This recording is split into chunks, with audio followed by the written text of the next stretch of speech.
Et salut tout le monde, j'espère vraiment que vous allez bien, moi ça va super et on se retrouve pour une nouvelle vidéo. Aujourd'hui on se retrouve dans ma chambre qui me sert aussi de pièce d'élevage de reptiles.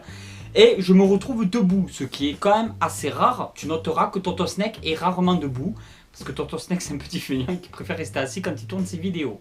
Aujourd'hui c'est l'épisode 1 d'une série de 2 vidéos où je vais vous présenter un petit peu les reptiles. Je vais vous faire un petit room tour, je sais pas trop comment on dit. Il y a eu déjà plusieurs vidéos sur le sujet sur la chaîne YouTube. Et là, il y a tout le temps des nouveaux qui arrivent sur la chaîne. Moi je suis pour rien. Et du coup je suis content de vous recevoir aujourd'hui. Bienvenue sur la chaîne. Et aujourd'hui je vais vous montrer un petit peu tout ce que je possède dans mes élevages. On va faire un petit tour. Je vais vous expliquer tout ça avec un petit peu d'informations à la Tonton Snake. Au niveau des installations, nous sommes sur des terrariums en OSB 3. C'est l'OSB que j'utilisais à l'époque pour faire les terrariums. Parce qu'à l'époque, j'étais persuadé que l'OSB 3 était la meilleure solution pour faire des terrariums et que ça supportait vachement bien l'humidité. Ce qui est tout à fait vrai, mais il y a d'autres solutions moins chères que l'OSB 3 et beaucoup plus esthétiques, comme par exemple des terrariums en mélaminé. C'est pour ça que dans mon salon, ce sont des terrariums qui sont beaucoup plus récents et qui sont en mélaminé. Du moment qu'on jointe tous les bords pour pas que l'eau puisse arriver dans certains recoins, il n'y a vraiment aucun souci avec le mélaminé. C'est en plus esthétique, moi je trouve personnellement, et c'est aussi beaucoup moins cher à l'achat que l'OSB 3 qui est en plus de ça un peu moins esthétique je trouve. Les terrariums du coup se retrouvent plus sombres, que j'aurais eu des terrariums avec l'intérieur tout blanc. D'ailleurs peut-être que plus tard je me mettrai à tous les repeindre en blanc à l'intérieur. Et ben on se retrouve avec des installations qui sont, je trouve ça plus classe de les avoir en blanc à l'intérieur comme dans mon salon plutôt qu'en mélaminé. Je sais pas si tu l'as vu, elle s'est mise à mordre par réflexe, Antaresia maculosa. Alors, petit crochet des familles, je vais essayer de parler un petit peu fort parce que là, j'ai pas mis le micro. J'espère du coup avoir une assez bonne qualité. J'ai mis de l'éclairage derrière moi parce que la chambre est normalement assez sombre, comme c'est une chambre. Ce sont des lumières qui tamisent un petit peu quand même, que je trouve très mignon. Mais pour faire des vidéos, ben, c'est pas trop simple. Enfin, je préfère mettre un éclairage. Mais du coup, il y a des reflets aussi dans les vitres. Et je sais pas comment ça va donner au niveau de la vidéo. Donc, je m'en excuse d'avance. Alors, on va partir. On va faire un petit tour. Petit room tour. Alors, ici, par exemple, nous avons le python Akatae. Donc, le python d'Angola. J'avais fait déjà une vidéo spéciale là-dessus.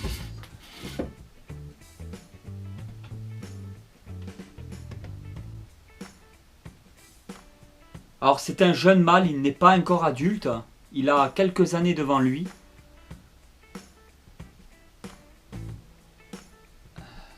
Alors je ne vais pas m'éterniser sur les informations par rapport à ce python là, puisque j'avais déjà donné pas mal d'informations. Pareil pour le gel hydroalcoolique, alors j'en mets avant les vidéos, je vais en remettre de temps en temps, mais je ne le montre pas forcément aussi en vidéo pour la manipulation, et il n'y a vraiment aucune obligation. Tous mes serpents sont en très bonne santé. Tous les serpents aussi se retrouvent donc dans ma chambre. Il n'y a pas de serpents dans les autres pièces de chez moi. Tout se trouve dans la chambre. Alors pourquoi? Les serpents, contrairement aux lézards, ne font pas de bruit. Même la nuit, on ne les entend pas parce que même quand ils se déplacent, ça glisse. Donc ça ne fait pas du tout de bruit, ça ne me dérange pas pour dormir la nuit. Et les serpents n'ont pas vraiment d'odeur comparé aux lézards. Bon, à part les couleuvres asiatiques, ça pue quand ça fait caca. Mais après, si on nettoie bien et qu'on a un bon substrat, les serpents n'ont pas vraiment d'odeur. Pas du tout même. Donc ça ne me dérange pas d'avoir les serpents dans la chambre. Je le répète aussi, je vais donner pas mal de messages de prévention. Les serpents, on les tient toujours avec 2 points d'appui. Ce qui est pour moi très important. Pour les petits serpents, ce n'est pas une obligation quand ils sont bébés et juvéniles. Mais quand ils sont à une certaine taille, c'est toujours mieux d'avoir 2 points d'appui, que le serpent se sente en sécurité. Donc quand je l'ai pris dans son terrarium, il s'était mis à souffler. Et une fois que je me suis mis à le manipuler, il n'y avait plus aucun souci.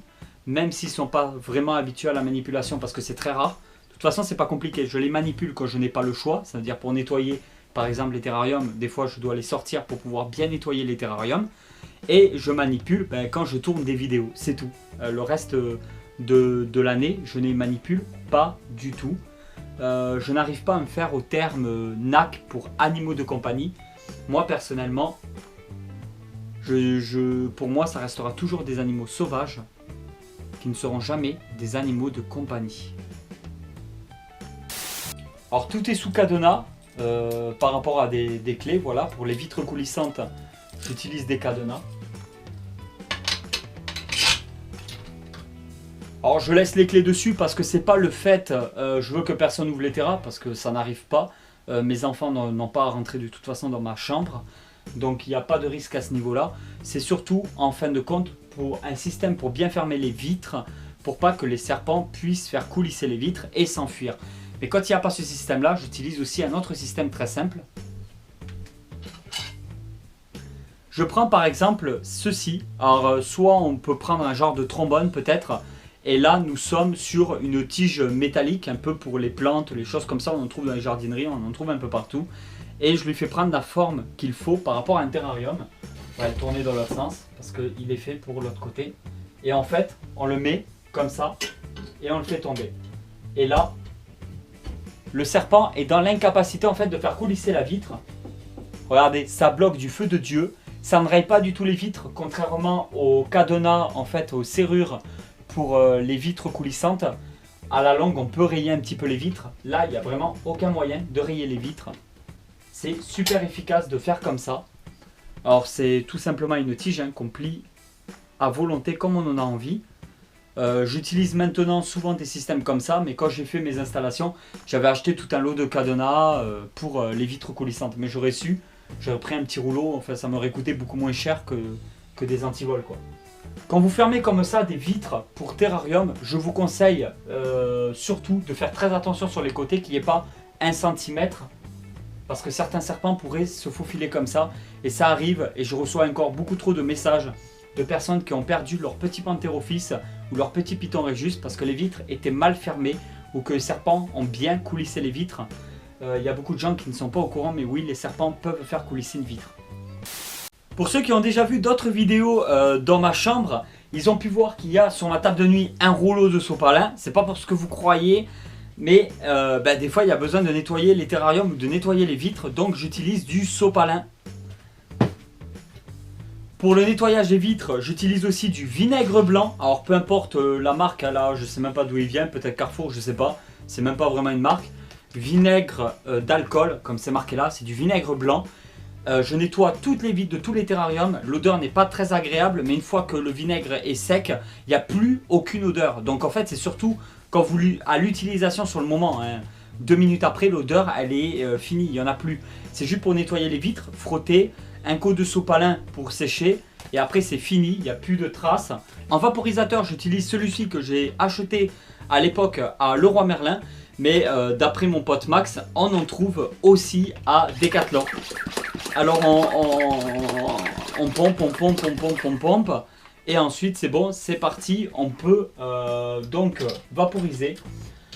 Quand vous vaporisez, normalement, il y en a certains qui disent qu'il ne faudrait pas vaporiser directement le serpent, mais vaporiser plutôt le terrarium, l'ensemble du terrarium, mais pas le serpent. Moi personnellement, quand je vaporise tout. Voilà, j'en ai un peu rien à foutre, mais je n'ai jamais eu de problème en faisant comme ça. Et croyez-moi, j'ai des reptiles, je maintiens des reptiles depuis plus de 10 ans. Je n'ai jamais eu aucun problème en faisant comme ça. Après, attention, l'eau ne sort pas directement du robinet, elle n'est pas froide. L'eau est soit tiède, soit à température ambiante. Elle est toujours à un certain degré. Elle n'est pas froide. Ce n'est pas l'eau directement prise du robinet que je vaporise directement, même le serpent. On rallume tout parce qu'en fait il faut savoir, alors là j'étais en train de parler, forcément tout s'est éteint parce que c'est tout réglé sur un programmateur et suivant les heures de la journée, quand on arrive à une certaine heure le soir, les terrariums s'éteignent pour toute la nuit et se rallument le matin à une certaine heure. Comme ça les animaux ont vraiment une plage horaire dans la journée, un certain nombre d'heures par jour d'éclairage. La femelle Antaresia maculosa qui est une véritable saloperie, il faut faire vraiment très attention. Elle m'a chopé, mais vraiment bien plus d'une fois. Elle m'a mordu vraiment un paquet de fois. Alors elle est magnifique, elle a déjà reproduit dans l'élevage de tonton, même si j'ai arrêté totalement la reproduction. J'ai déjà eu des œufs et des bébés de cette magnifique espèce. Alors là je vous la montre en vidéo, elle a mué il n'y a pas longtemps, donc elle ressort quand même assez bien malgré que ce soit des serpents qui sont pas très colorés. Et ben là il y a vraiment oh, et vraiment oh, oh, oh, oh. Elle a manqué, elle a tenté de me choper le visage. C'est un truc de fou. Je sais pas si ça va se voir en vidéo, mais c'est pour ça qu'il faut faire quand même très attention. Elle capte les molécules d'odeur qui se trouvent dans l'air. Je ne sais pas pour quelle raison. Elle a essayé de me niaquer directement le visage. Je pense qu'elle ne m'apprécie pas trop. On va faire quand même assez attention, on va la remettre en terrarium. Elle m'a mis un petit peu les boules là. Petit froid, je m'y attendais pas du tout. Allez, rentre chez toi. Les Antaresia maculosa ont vraiment un caractère, je ne sais pas si c'est chez tout le monde pareil, mais en tout cas chez moi il faut quand même faire assez attention. C'est des serpents que je recommande quand même aux débutants parce que là c'est une taille adulte, c'est assez sympa, c'est des très bons mangeurs. Au niveau du maintien, nous sommes très proches du Python Regius par exemple. Les problèmes de mue, j'en rencontre jamais, que le terrarium reste sec, que je le vaporise pendant la période de mue ou quoi. J'ai toujours eu une mue nickel d'Antaresia, j'ai jamais eu de problème de mue chez les Antaresia. Donc je pense en fait que c'est un serpent qui est très simple d'élevage et que oui, je peux recommander aux débutants malgré que ça peut être mordeur. Il faut faire quand même assez attention. Mais à partir du moment qu'on a peur de nos animaux, si vous avez le moindre doute ou que vous avez peur des serpents, ne prenez pas un serpent quoi. Ou renseignez-vous bien. Vous pouvez faire des stages de formation, même sans passer les certificats de capacité ou quoi. Juste pour le plaisir, vous pouvez toujours vous décider de faire un stage. Il y a certaines boutiques spécialisées dans les reptiles qui proposent des stages de formation. Ça pourrait un peu vous sensibiliser.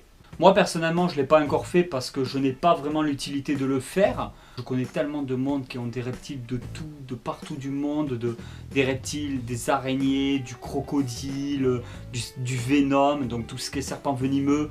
Tellement de monde que je connais partout dans l'Europe qui ont tel ou tel animal, même des kangourous, des trucs qui sortent vraiment totalement de l'ordinaire, que en fin de compte j'ai pas mal manipulé d'animaux dans ma vie, j'ai pas mal nourri d'animaux différents dans ma vie, j'ai assisté à des reproductions un peu de tout en animaux, j'ai vu des bébés naître, crocodiles, alligators, caméléons, tortues, j'ai tellement vu de choses dans le milieu de la terrario ou dans d'autres milieux différents. Pour vous, peut-être que ça peut être très enrichissant et que ça peut réellement vous apporter un plus. Donc vous pouvez très bien y réfléchir. Il y a des grandes structures en France ou en Belgique, en Suisse, je pense que oui, en Allemagne possible aussi. Donc je sais qu'il y a des endroits un peu partout où on peut retrouver des magasins spécialisés qui vous proposent des formations sur les reptiles. Alors ça peut être spécialisé dans les tortues, spécialisé dans les serpents, spécialisé dans le venimeux, dans plein de choses et ça pourrait être très enrichissant. C'est pas le fait de posséder l'animal et de savoir s'en occuper ou quoi, c'est aussi le côté, peut-être que cet animal je l'aurai jamais, mais derrière je m'en suis occupé, j'ai beaucoup appris sur cet animal et c'est vraiment un animal qui est très intéressant. Voilà. J'ai un peu galéré parce qu'il y a tellement de branchages dans ce terrarium là que pour l'attraper c'est assez compliqué. Alors je l'attrape directement par la gueule pour éviter toute morsure parce que les couleuvres asiatiques ont quand même un comportement très particulier et là nous sommes sur de l'Ortriophis tenurus frisei qui deviendra vraiment énorme, pas loin des 3 mètres. C'est une couleuvre qui peut atteindre facilement les 2,50 m et avoir une bonne épaisseur de corps qui lui permet d'attraper des proies de très bonne taille. Pour une couleuvre, c'est du gros gabarit. Je vais essayer de lui tenir un petit peu le corps pour pas la tenir que par la tête, pour vous montrer cette magnifique tête. Une superbe espèce.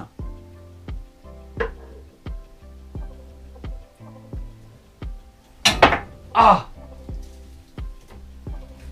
Elle m'a mordu! Allez, rentre.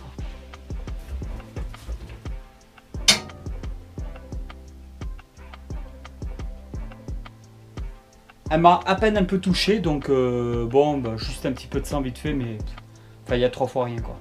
Voilà, comme vous pouvez le voir, bah, je saigne un petit peu. Alors là, il ne faut pas hésiter à bien désinfecter. Là, j'utilise vite fait pour la vidéo un sopalin.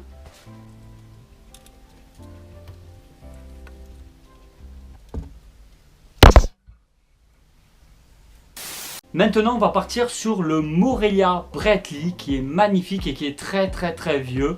Je vais essayer de vous le remontrer un peu. Vous aurez peut-être une meilleure idée de la taille maintenant que je me retrouve dans ma pièce d'élevage.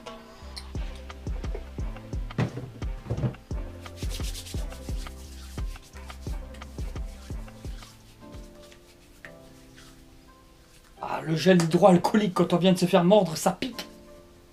Alors là, vous pouvez avoir une meilleure idée de la taille. Il est beaucoup plus grand que Tonton. Il fait bien plus de 2 mètres. Alors il est très maigre, moi je trouve, mais je pense que c'est tout à fait normal parce qu'il mange quand même très bien. Mais comme il est vieux, peut-être que comme nous, il perd un peu en masse musculaire. J'ai pas vraiment idée, mais je sais qu'il est vraiment très vieux parce qu'il a actuellement plus de 20 ans. Ah, il souffle un peu parce qu'il n'est pas vraiment content, mais il n'a jamais montré aucun signe d'agressivité. Il n'a jamais cherché à me mordre ou quoi que ce soit. C'est un Morelia Bradley qui est, je trouve, splendide.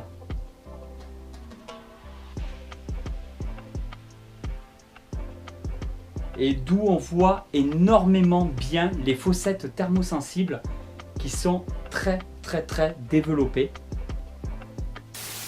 Maintenant, je vais vous montrer la petite grenouille Pixycephalus abersus. Elle grandit à son rythme, je trouve qu'elle met vachement de temps, mais elle est déjà bien balèze depuis la première vidéo qu'on avait fait ensemble où je la montrais. Alors, je vais vous la montrer comme ça parce que j'ai peur qu'elle saute et qu'elle tombe de haut.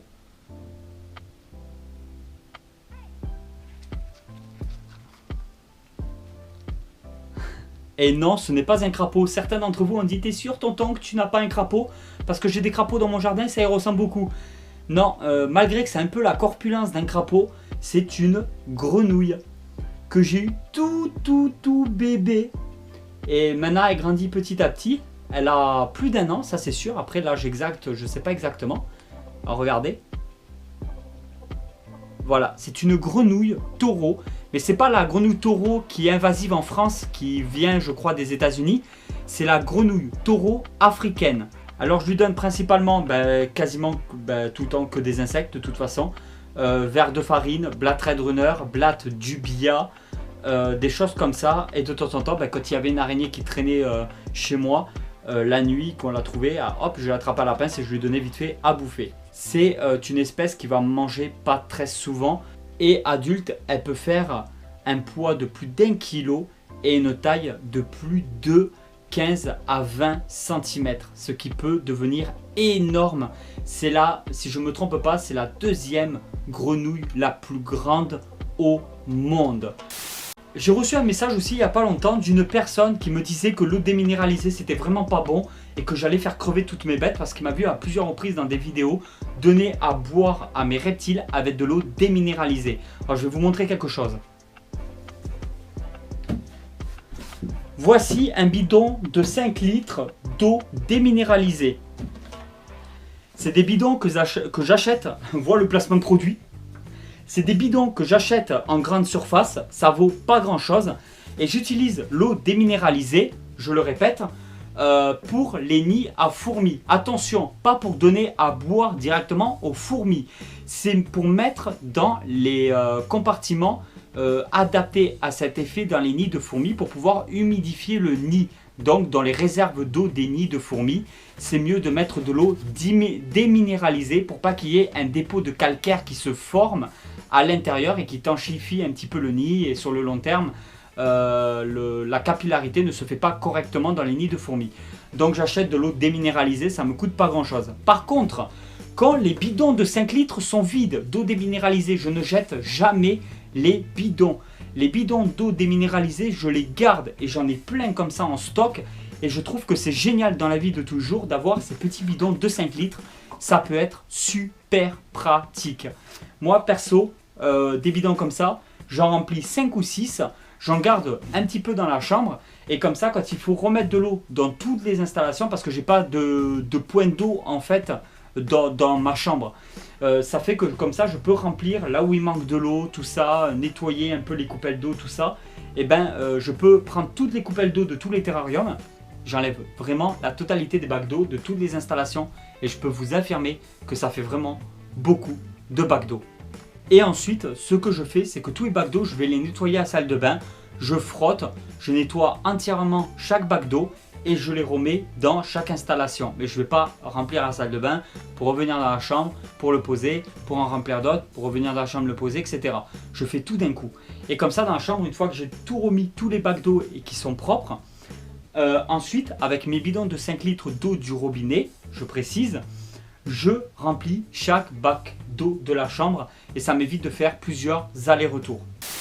Alors je ne montre pas souvent mes Python Régis parce que je trouve que c'est un serpent assez commun, malgré que ça reste l'un de mes serpents préférés parce que j'ai débuté comme beaucoup de personnes dans l'élevage des serpents avec un Python Régis pour commencer. Et là je vais vous montrer l'un des tout premiers que j'ai eu dans mon élevage une fois que je me suis installé ici. C'est celui-là. Il n'est pas très gaillard, pourtant il a quand même un certain nombre d'années. C'est un Python Régis de mutation génétique, ce qu'on appelle Bumblebee. C'est un mélange de spider et de pastel. À l'époque, je l'ai acheté une fortune. Il coûtait vraiment très cher. Maintenant, du Bumblebee, on peut en trouver, je pense, aux alentours de 80 à 120 euros. Mais à l'époque, un Bumblebee comme celui-là coûtait plus entre 600 et 800 euros. Un magnifique serpent qui mange que quelques mois dans l'année, j'en avais déjà parlé, mais que je trouve juste super sympa, qui a reproduit énormément sur plusieurs périodes, il a fait de la reproduction. Et maintenant, en fin de compte, il est un petit peu à la retraite. Ça veut dire qu'il est tranquillou. Et voilà tout le monde, j'espère vraiment que cette vidéo vous a plu. Si cette vidéo vous a plu, vous pouvez toujours la partager sur les réseaux sociaux. Vous pouvez toujours me retrouver surtout sur Instagram. Il y a le lien dans la description des vidéos. Si vous voulez soutenir la chaîne, le meilleur moyen c'est de cliquer sur les vidéos que je vous propose. Notamment ces deux-là qui s'affichent. Vous pouvez toujours cliquer dessus et ça pourrait vous intéresser. Merci beaucoup tout le monde. Je vous dis à très vite, mais vraiment très vite pour une nouvelle vidéo. Allez tout le monde, ciao ciao!